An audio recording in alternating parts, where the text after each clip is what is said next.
దేవుని వాక్యం ప్రతి అవసరము తీర్చగలుగుతుంది. దేవుని మాటలు హృదయములో కలిగి ఉన్నప్పుడు, దేవుని మాటలు మన హృదయములో నిలిచిపోయినప్పుడు, దేవుని మనం ఏమైతే అడగలుగుతామో దేవుడు ఖచ్చితంగా మన అవసరాన్ని దేవుడు తీర్చగలుగుతాడు.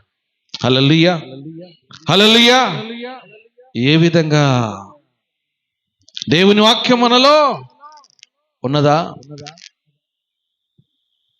సహోదరుడా, సహోదరి, దేవుని వాక్యం నీలో, దేవుని అందులో నిలిచి ఉంటున్నావా? వాక్యానుసారంగా జీవించగలుగుతున్నావా? వాక్యానుసారంగా నీవు నడవగలుగుతున్నావా? వాక్యాన్ని కలిగి ఉన్నావా?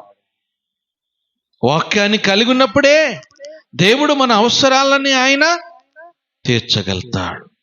హల్లెలూయా.